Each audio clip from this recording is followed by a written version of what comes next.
Hello, good late morning everyone. Today is Friday, July 15th, 2011. It's Options Expiration Friday.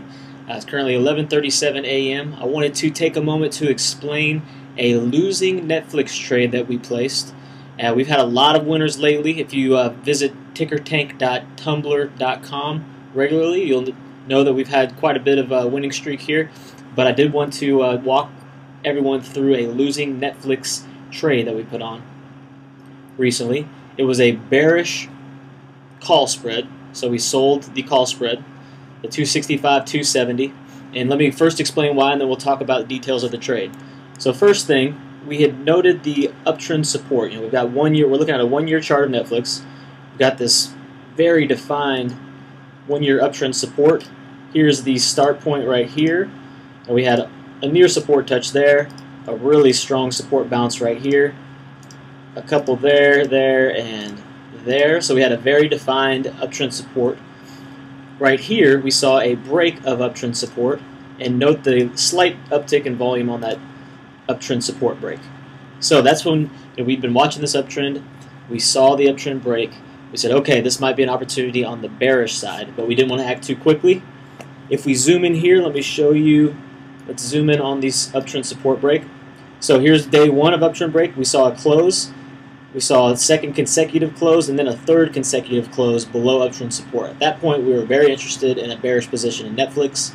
The following day, we saw an upside move in Netflix, which took it right back towards uptrend support turned resistance. And we thought that was a good opportunity to hop in a bearish position in Netflix.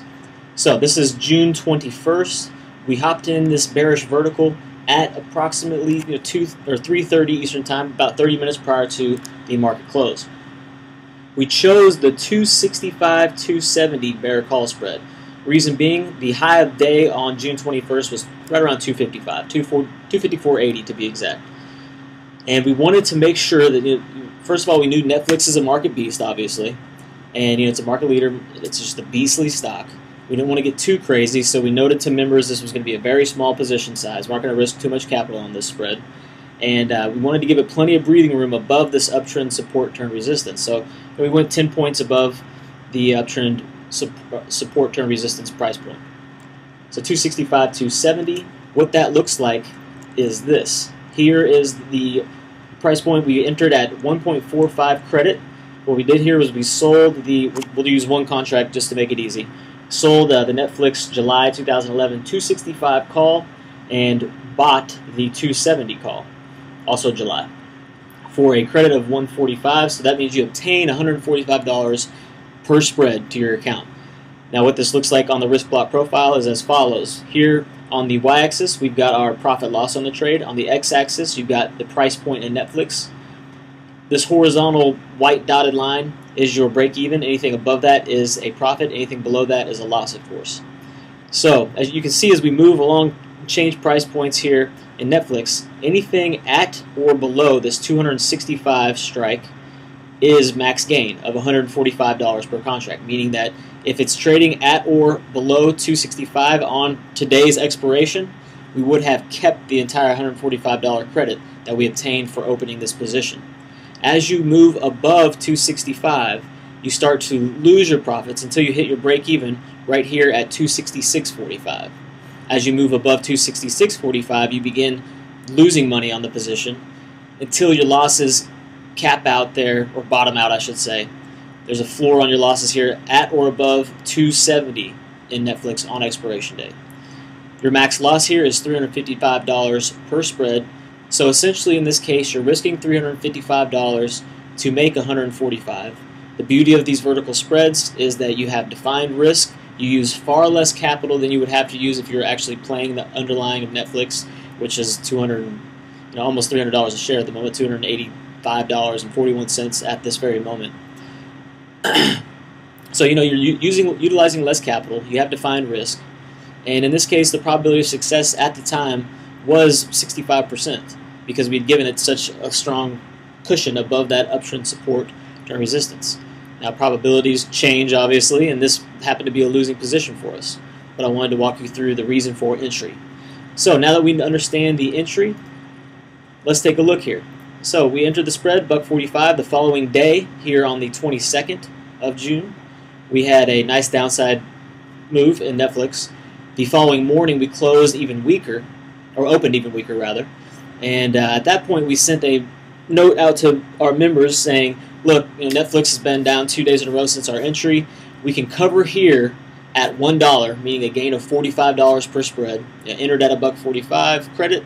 If you cover at $1 debit, you keep that $45. So we said, do what you want to do. This is not a bad idea to exit here because this is a market leader, but we're going to continue to hold because we think this bearish thesis has some potential legs. So we continued to hold. Of course, that day it rallied, but we noticed some relative weakness in the following market sessions, and it managed to stay below our 265 strike, max profit strike. Until, that is, we got the news that they were expanding in South America. That day was the 5th of July. We had about an 8%, almost 9% rally that day. It took it to a high of 291.23, and we pretty much knew at that point the spread was done. It was over. But it was trading at $450, so we would have had to cover at $450, meaning a loss $50 short of our max loss price point. So max loss means covering at $5. We would have had to cover then at $450. So in our minds, we said, we can hold out. We've got about 8 trading days until July expiration. We can either hold out. We're risking $50 to hold for another 8 days and potentially see some downside pressure in which we can cover into and not have as big of a loss. We knew it was going to be a loser, but we were trying to get a little bit less of a loser. Or we can, or we can cover here and completely eliminate that extra 8 days that it may pull lower. So the trader and us, the reward to risk made sense to continue holding. So we continue to hold. As you can see, obviously at this point, we know that it didn't work out for us in this case. They announced Wednesday, the 13th, this most recent Wednesday, that they were doing the price change. The market reacted positively that day and tested that 300 psychological barrier. But then yesterday, we saw almost a 12-point downside move in Netflix. And today we're seeing continued downside pressure. But too little, too late. We covered the spread at 5, right on the nose. Yesterday, sent an alert out to members that we were covering yesterday at 5.00 limit, and it did fill quickly thereafter because we had some downside pressure in Netflix that day. All in all, it was a losing trade. We lost $355 per spread. It was a small position, as noted, because we wanted to keep capital light on this spread due to the fact that Netflix is a market leader. But I just thought it was important to explain the thought process and the technical reasoning behind entry on this trade, behind our decisions throughout the trade, so that you could kind of get a feel for what we were thinking, why we did what we did, etc. If you have any questions, feel free to email me. It's nick@tickertank.com, and I'm happy to answer. Or you can feel free to leave a comment on this video.